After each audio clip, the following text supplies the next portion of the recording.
welcome back to the show. Hey guys. How's it going? It's going awesome. Glad to be back. So we've been working on the TWIPYs. You just shared some phenomenal ideas with me. Well, yeah. Those are off-camera ideas. but yeah, we did have a couple other things we wanted to go over. Some concerns, Colin, really. Okay. Yeah, I mean, so basically, like, I know we haven't really talked about the budget for the TWIPYs yet, yes. because this was all kind of like somewhat of a last-minute sort of change to it. But, you know, I did a little bit of research as far as like award show budgets and stuff like that. Like, for example, last year, the Oscars had like 20 million viewers, which is pretty substantial. Obviously, very substantial. You know, I'm thinking we're going to be lucky if we get like 0.01% of the viewers of the Oscars. It's good to have gold. Yeah, it's an attainable goal, I feel like. Yeah. So then, you know, I looked up the budget of the Oscars last year, and it was $57 million. $57 million. Yeah. So I was like, okay, well, what's 0.0? That's like a startup budget. Right. Well-funded startup budget. Right. So if we had like 0.01% of the viewers, and maybe we could also have like 0.01% of the budget. So that shakes out to $570,000. Yeah. Which, you know, I mean, sounds reasonable. I think we could pull it off for that budget personally. What was it again? That's about what it should take. That's what we need. Yeah. I mean, that seems reasonable. I mean, if we got more viewers than that, I mean, maybe even 2% of the Oscars viewership. But I mean, that seems. So I gotta do some fundraising, is what you're saying. How many viewers do you want, Colin? I think with that kind of budget, we could get them. How many? What's the number? Then we're gonna, start knocking on the door of the Game Awards, I think. Okay. Well, so yeah, I mean, maybe a few 100,000 viewers at least. Okay. I think we're willing to sponsor about half of our production costs. Okay. Yeah, I mean, just for the community. And just for the community aspect. That's very kind of you. Yeah, you're welcome. You're welcome, Colin. Yeah. So anyway, if you could just like, I don't know, maybe get back to us on that, because we've already spent like half of the budget. Wow, all right. So half of which number? The 570 numbers. Yeah. Oh wow. Yeah. Okay. I think you guys are really going. 570,000. Yeah. I mean, there's quite a lot that's gone into this. Is that going on credit cards?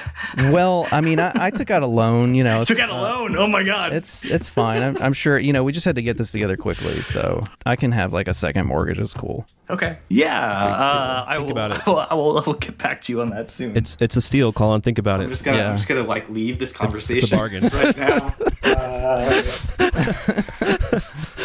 Oh man. But so basically, we wanted to have another show before the TWIPYs where we can kind of remind everybody that the TWIPYs is happening. Yeah. There's still like it's underway. Yeah. I mean, we're recording this on the 12th. We're going to try to get this posted soon, but voting goes through the 20th. Yep. There'll still be a few days left voting when we get this posted. And then the show is I think we're debuting at 7 p.m. East Coast. time. East Coast time on February 7th, which is a Saturday. So everybody can like sit at home and like pull up YouTube on their TV and watch it. Do it as a Super Bowl pregame. Super Bowl pregame. Yeah, do the party before the Super Bowl where we celebrate pinball. Yeah, those teams this year, they're great. Good sports ball. I love sports teams. Me too. Pinball should be a sport because it incorporates balls, right? Yeah. Like obviously. Right. I mean, duh. But it's amazing there's any debate that it isn't. Can I give like a quick little tease? Sure. Tune in if you want to see us in our, best. Are you doing like full tux? Ish. To be determined. Ish. To be determined. I mean, tune in. You got to tune in, dude. Waist up kind of situation. All right.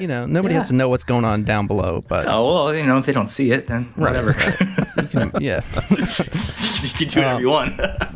But people should watch this because it's going to be fun. It's going to be different than anything I think that's been done before with the TWIPYs, and we are kind of like going all out. I would say, with what we're putting together. It's wild. Yeah. We're gonna like fly high and succeed, or we're gonna crash and burn. Colin, I hope you're ready. Yeah, we might kill the TWIPYs. Yeah. Oh yeah. Well, I mean, God, everyone's hopes and dreams will come true. Oh man. No, hopefully, maybe this will be something that everybody likes. I hope so. The goal is just have fun, and everybody's kind of on board with that goal, I think. And secretly, my goal is to get my mom to watch it and like, enjoy it. So yeah. How do you make that happen? Just make it entertaining. I don't know. Like good enough for my mom. You know what I mean? Yeah. Like, that's my goal. All right. Do you want to talk about a little bit of news while we still have some time? Do you have So some I new finally stuff? put out another newsletter after a month of a break and recapping a few things. So we did an interview with Sterling Matoska. I'm probably not pronouncing his last name correctly, but I don't know if you guys are familiar with him. He's like a 14-year-old competitive pinball prodigy. He's super impressive. He's been playing pinball and competitive pinball most of his life. He's gunning for top 3 in the world's position. And he could get there. Like he's really good. He travels everywhere. And it's just a great part of the scene. He does some like social media stuff under Sterling Plays Pinball is his handle. Cool. Just a really interesting, talented kid. So he's maybe poised to dethrone some of the other teenagers. Yeah, that are dominating pinball. The teenagers. I'm not sure what their current ages are, but they're getting older, so it's time for another younger crop to come up and take their place. Okay, yeah, that makes sense. So Sterling is one of those. It's 14. 14. Yeah. Wow. This is why I got to get a Stranger Things and get my kids to play so that they can be the next Sterling, Matosa, Escher, Lefkoff, etc. We'll see. So far, I can't get them to play more than like one game before they're like, I want to do something else. Yeah, my kid, he's 2.5. He seems attracted to the lights and the sounds, and he likes playing. Like we have games at home, but who knows if he'll pick it up as a hobby. So were there any other maybe offbeat stories or other stuff that you covered? We wrote about how the IPDB might be dying. IPDB, the Internet Pinball Database. There's just some kind of concerning trends in terms of how much it's getting updated, some technical issues where people are having problems accessing the site. Okay. They're not really entering in new games. 2023, I think, is their last new game that they added, which was Venom. So there's just some things there, being around the internet, most of my life, it kind of feels like one of those aged and potentially dying internet institutions, right? Yeah, IPDB has been one of the first sites that was a reference for me, for sure. For a lot of people. But it's the interface and all that stuff has always been very basic. And if you look back, and I did this in archive.org and the Wayback Machine, visually it looks about the same as when they launched it in like 2002. Wow. Or at least the new group who took it over. Like it's basically the same. Wow. Okay. And do they advertise? Is anybody making any money off of that site? No. Okay. No, it's all volunteer time, donations. Even the hosting was donated. Yeah. It used to be sponsored by the Papa Foundation, more so back in the day. I think they helped cover the hosting and things like that. But yeah, it's a pretty grassroots kind of typical community effort. So is this like a kineticist takes over IP? No, I don't think so. No, they have some things that like I can't reproduce, like being able to go in and download ROM files or game manuals. That's just not really in our scope right now. So interesting. So in writing this article, were you in touch with the folks that are involved with it or that were involved with it? No, not really. They are a little bit hard to get a hold of. In the research that I've done, one of the common threads is people not being able to get in touch with the site admin. Okay. Not particularly. It's more of a observational piece anyway, rather than going in and trying to interview the people behind it necessarily. Yeah, well, I guess we're going on 3 years without any updates, so that does seem pretty dire.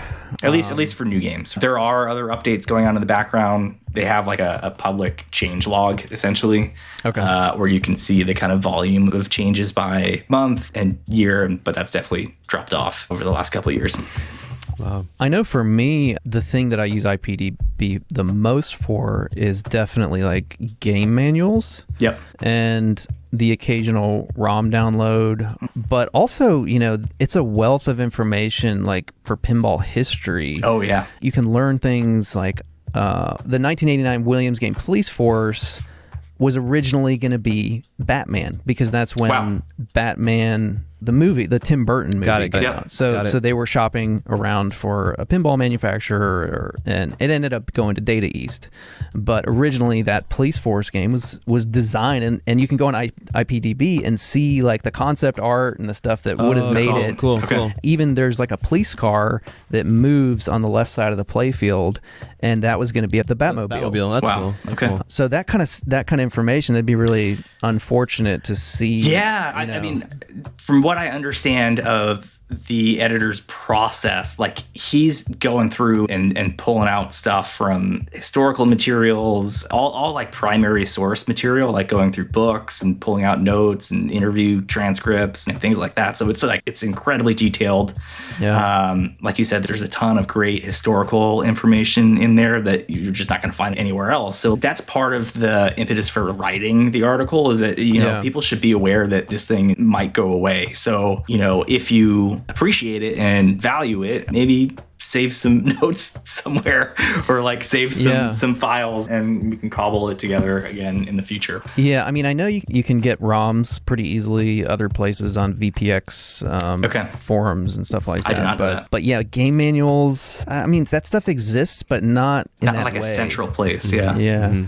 I wonder what's the problem, like, do they need more help? Do they need funding? What can we do? I have no easy answers. Yeah. I don't know. We should use some of our TWIPYs budget. Yeah. If we have any leftover budget, maybe. Well, yeah. We pledge. We'll take in your mark. Yeah. All right. If do it's 10% of the budget. yeah, that should work. All right. That should cover it. Which real quick, you're accepting donations on behalf we are. of yes, some organization. We do have a coffee link just to cover expenses, and anything extra would be going to the Strong National Museum of Play. I think they're up in the Syracuse area of New York, but they are one of the few organizations, speaking of the IPDB, that does any kind of real preservation work and historical documentation work around pinball. It's not their only focus, but they have archives and research materials, and so I thought it was important to support something like that with the TWIPYs if we could. Cool. Awesome. I mean, if it's like a hosting thing, or they need somewhere to move it to. So I don't know the guy very well. I think he's getting older, lost interest or something. This is sort of the natural way of these projects, especially when they're tied to pretty much one or two key individuals, right? If there's no mechanism for handing stuff over or passing it on, like eventually it's going to die. Yeah. Well, if he needs someone to take it over or host it, there are a lot of people in the community who would help. I guarantee it. Absolutely. Yeah. I'm pretty sure I could even figure that out myself if I needed to, but that needs to happen. So maybe if somebody knows him or is listening, maybe we can actually make something happen. Yeah. Let's see. Hell yeah. That'd be awesome. Other stuff. I think last time, did we talk about the Resident Evil rumor? No. That's exciting. Oh, okay. Yeah. This was an older piece that I put out like mid-December, where there had been some rumors of a Resident Evil pinball machine in the works, and it's from a new company based in Switzerland called World Pinball. Okay. And I was able to track down the founders behind it and just be like, hey, does this actually exist? Are you working on this project? And back then they did confirm it with me. I mean, one, that they exist, and two, that they're working on the project. Okay. Since that time, I was able to get a few more nuggets of information they sent over as a little bit of a Christmas gift. Nice. So cool. They're going to have a few different trim editions. They're going to have a limited edition with like 300 units. This is one thing I'm trying to verify, is it total 300 plus units, or anyway, there's going to be a stars trim limited to 12 units. Whoa. Where each one is going to be personalized for a different member of the stars team. Oh, cool. From the game, and then each one of those team members is going to have their own color for the game. So when we say Resident Evil, do we mean the first game or something different? It's based on the video games. I don't know which one. It's just the first game. It's the 30th anniversary this year of Resident Evil. I assume that would be the first game. So maybe probably, it means it's going to be the first game. Yeah. That's the mansion one, right? Yeah, that's the mansion. The first one was the mansion one. Man, I pooped my pants like the first time I played that. It's so scary. They're kind of hard to play. It's like hard to control. Yeah, it's the tank controls. I tried doing the remaster a few years ago. I'm just like, I don't have time for this. I actually played the remaster, and I played the first 3 remasters. Cool. I haven't played the 4th one. Wow, I think that might be the best one. Man. But yeah, I'm a fan. So cool, man. Like that little animation with the door. It's just like so many cool things about that game were like innovative and just actually scary. Yeah, I mean that's a great pinball theme. Like I think it is too. It's the only thing that I should say. There's one more trim level, a Raccoon City edition, which will be limited to 30 units. Wow. Okay. So yeah, I think it's a great theme. It's a cool theme for pinball. It's a little bit out of left field, right? It's not. I don't know if it's necessarily something people were asking for, but it makes sense. So do we? I guess this manufacturer do they have any other machines that they've made? Like do we have any? They're brand new. 2 of the founders, at least it's like a 3-person team. 2 of them have been running a pinball repair and restoration business for a while. And then the 3rd one, I think, may have some manufacturing expertise or history in his background, but no, otherwise they're pretty fresh to like making commercial pinball. So that, should always give people pause. It gives me pause, but don't want another luck. Hoggish situation. Yeah. Do we have any idea when this game is going to be ready or pricing or any other details? No pricing, no confirmed release details. I think maybe around TPF is when it gets announced. Well, that's March, right? That's the rumor. Yeah, and that's Texas? That's Texas Pinball Festival. Got it. We got American Pinballs making a comeback. Really? I don't know if you guys saw that. No, I didn't. They put out a new logo and put out a call for applications for pretty much every role across the pinball production spectrum. So like game design, manufacturing roles. I know they were kind of effectively shutting down, but are we to understand that they're bringing the same staff back? Different staff. New teams, new staff? They pretty much got rid of everyone involved with pinball production who was there previously, and it seems like they are just completely starting new. So I wouldn't be surprised if we get a new game announced from them later this year. I don't know what it will be. I don't have a lot of faith in the company, and how I think some of the prior employees were kind of treated, from what I hear, isn't great, which doesn't make me feel awesome about supporting them. But more pinball is typically but the better than not. Management. We're talking the same man at the top. Yeah, pretty much. Okay, got it. Well, as far as I know, the same owners of the company. Like it's a weird company. I try to explain how it's all structured without getting into the corporate structure. Yeah. Okay. The guy who was kind of running the ship, David Fix, is no longer there. Right. Oh, okay. So that might be considered a positive sign for a lot of folks. Sure. Without getting into the details of that, but Google it. Yeah. Was there any other topics we wanted to hit as far as news stuff? No, I mean those are the major beats. There's a new like casual competitive pinball association that just formed. That's getting some steam. Okay. The Punk Rock Pinball Association from the Punk Rock Pinball podcast. Okay. That's cool. That's something worth digging into if you're into the competitive scene. Interesting. That's pretty much it. So, Colin, I got a question for you. This is like out of left field. One thing that I think we could potentially partner on that I've been just kind of like toying with for a while now is a way to do game reviews, particularly like 80s and 90s games and stuff that's not getting attention otherwise. Because, I know when I was getting into pinball, that's what I wanted to know. It's because, hard to find, if you're getting into it, then you can't necessarily afford to go buy a $7,000, $8,000, $9,000 game. And so you're looking like, well, what game can I get for like $2,000, $3,000? Yep. I see that a lot too. Yeah, like on Reddit or other pinball forums. It's like, hey guys, what are some good games, with this $2,500 budget? And like, So, any games that I own, I could effectively do a good review of those games, but I don't want it to be something where it's just me talking about it. Yeah, okay. I like having a conversation. I like getting other opinions and input. But, Don and I don't necessarily play the same games or own the same games or have time to deep dive into the same games. I really need to find like partners, like people who have played and know games very well, who could do these. Lesser talked about games. And and of course I thought about you because you guys cover rules and code, and you guys have a lot of articles on this kind of stuff, but you don't have necessarily reviews of stuff. No, we tend to do reviews of the new games when they get released. I had like a passing thought the other day of like, maybe we should do reviews for old games too. And it's just like, when I think about the time to do it versus like people aren't searching for old game reviews the way they're searching for new game reviews, so that kind of factors into it. But I think there could be a need for something like that. Yeah, I think a lot of people would be into it just from like what I've gathered. Well, if you like treated it like a new game and review it that way, or like, I think so. I mean, I think you would review it relative to, like any product review. You kind of have to think of it relative to comparable products. Yeah, and you're not going to compare High Speed to Harry Potter. Right. That doesn't make sense. That's a cool idea. I'm definitely interested in trying to help if it's a game that I have access to.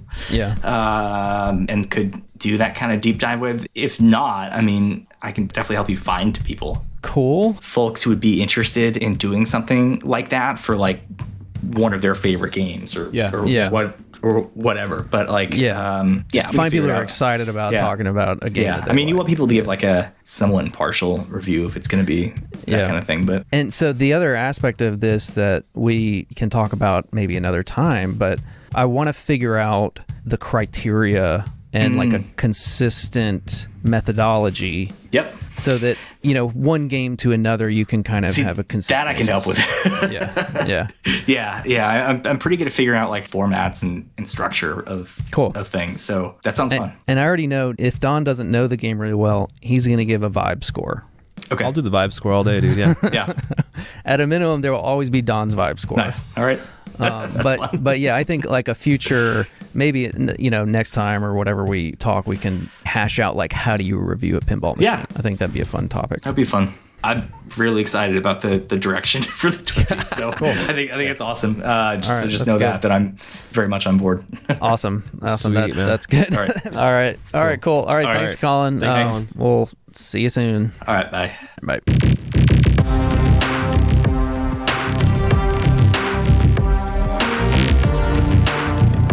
Leave this territory now.